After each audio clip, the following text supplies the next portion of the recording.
What is going on, my crew? This is Jay, and welcome to another episode of the Dark Trilogy.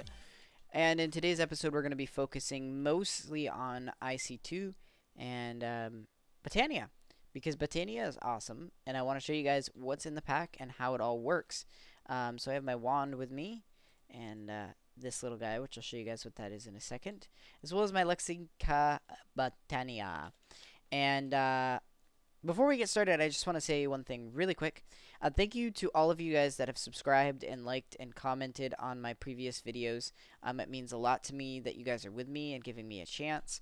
I know that I'm probably not exactly the best suited person to be doing this, but the fact that you guys are trusting me with giving you guys a lot of knowledge on how to do this pack means a ton. So thank you. And let's get started. So right off the bat, these are day blooms and these are night shades. So the day blooms obviously give us mana in the day. The mana spreader collects these, and if we take our wand, we can go ahead and take a look. These actually don't fill up. You see the little bar there? It doesn't fill up that bar because it goes straight to the mana spreader. And this mana spreader, you guys have heard it before, it'll make a sort of a whoosh sound. And that's spreading to here, our mana pool. And I believe there are quite a few things. Maybe I can make something with, nope. Anyways, doesn't matter that I can do a little bit of alchemy, so to speak, in here, by putting a few things in the mana pool. But this wand is important because you get to see what's in everything. You see how it says unknown status. We click it and that goes away. So really quickly, those of you guys that want to see how to make those, a day bloom is actually really easy to make.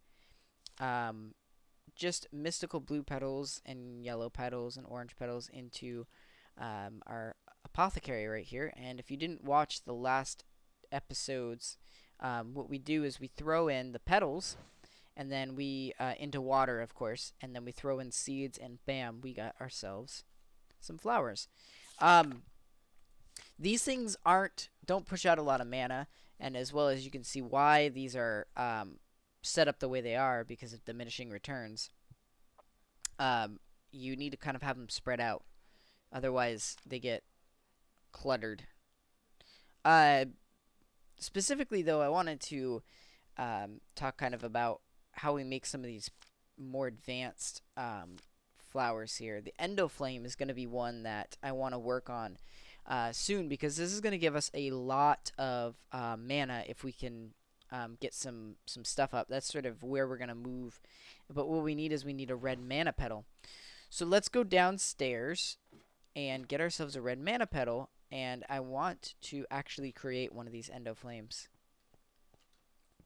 So we've got a mystical red petal, which isn't what we need. We need a red mana petal. So we're going to take another one of those, and we also need a mystical or a brown mana petal. Okay, just to get the materials going here. Alright, and then this is a brown, so we need two of those. And then, what was it, a light gray or a gray? A light gray, which is right here. Okay. And then, do we have seeds somewhere? I think I should grab seeds while I'm down here. That's one thing that we absolutely need to get done, is I would like to continue organizing this, as well as get a garden going, because that's going to be important in the future. I don't want to use cocoa beans. Oh, yeah, we have plenty of seeds. I know where they are. Down here. Bam. Not in there. In here. Okay. There we go. Plenty of seeds. We do have a garden. What am I talking about? Okay. So we come back up here. And the way this is going to work is we have these two things that we need to sort of, I guess it's transmogrify. What? You see how it has the checkbox there? It's going to use up mana when we throw this in here. And we get the red mana petal and the red or brown mana petal here. But it uses up some of our mana. Now, there's a lot of mana in here, so because it's been working on it for a little while. So we don't need to worry too much about mana just yet. But when we get to more advanced things, it's going to cost a lot more. If we look at our Lexington Botania, we're not just talking about simple petals. Let me see if I can find a good one. Right here, there's a rune that we have to make. And runes are a lot more difficult to make because we're going to need, if we go back to the, was it mana manipulation? No.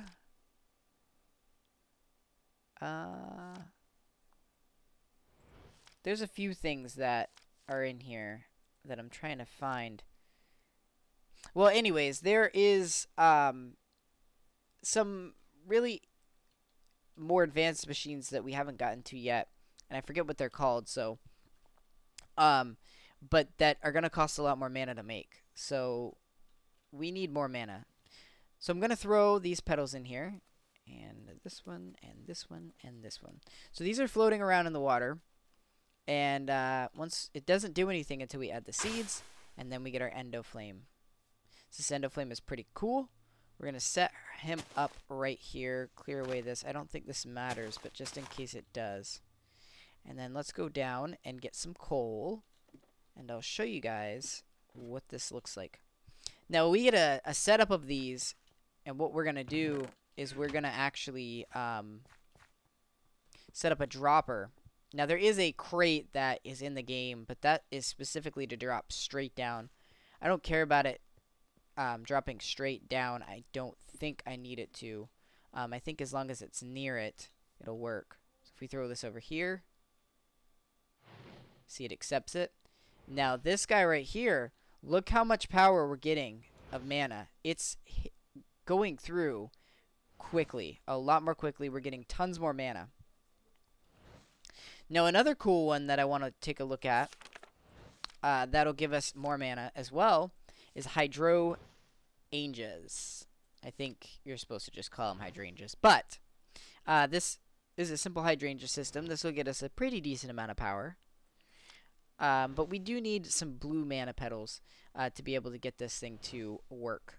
And light blue and blue mana petals for it, as well as, let me see, pink and 2 light blue.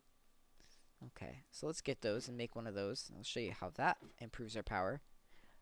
But you guys see how that eats up the coal very fast. But if we can get a charcoal machine and fuel our mana power by that, get a little bit of automation going, then it won't be so bad.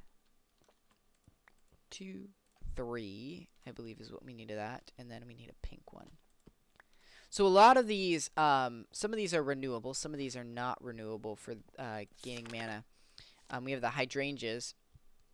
The other one, I think pretty much all of them are not. Yeah, that one's TNT. Any food in the area. But the one that I've found that gives a lot and is a really easy way or easy thing to automate is the endo flame. That's going to be one of the ones that we end up really using a lot of. Let's go ahead and put our blue petal in, and then our light blue petal in. Okay. We need more water. Shoot. I should have brought up a bucket. My bad. Go downstairs. We also are going to want to get some food pretty soon here. Where is the bucket? I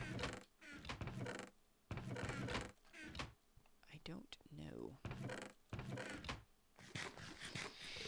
But, yeah, this Botania stuff is actually pretty cool. One of the things I can't wait to get into is the tools. If you guys look up the Direwolf sort of mod spotlight that he's got on it, those tools are pretty incredible. You want to talk about building something? We could very easily chisel out an entire area in a matter of seconds with some of the tools. That being said, when you're talking about tools like that, we're getting along some pretty crazy stuff. So we're definitely not there yet, and it may actually be a waste to try and use those. Okay, so these hydrangeas, really quickly before the sun goes down, I'm just going to set up a very basic form of it. And I think this is still going to reach all the way over there. Oh, yeah. We need to build a infinite water resource, by the way. We can't just have it be any ordinary one. Throw this here. Throw this here. And then that will eat up that. And I'm not sure if this... Okay, so it is... Yep. Okay. Good. So there we go. Got some pretty cool stuff going on. Also, I'm not going to do this because I always mess it up when I try and do it. But you can point the mana spreader like up here if we switch on our wand. You see how it says function mode? We can actually switch the function mode to like some other mode. I forget how to do it because I don't ever use it. But if we wanted to have like a mana pool up somewhere, we could point the mana spreader up to the mana pool if we wanted to.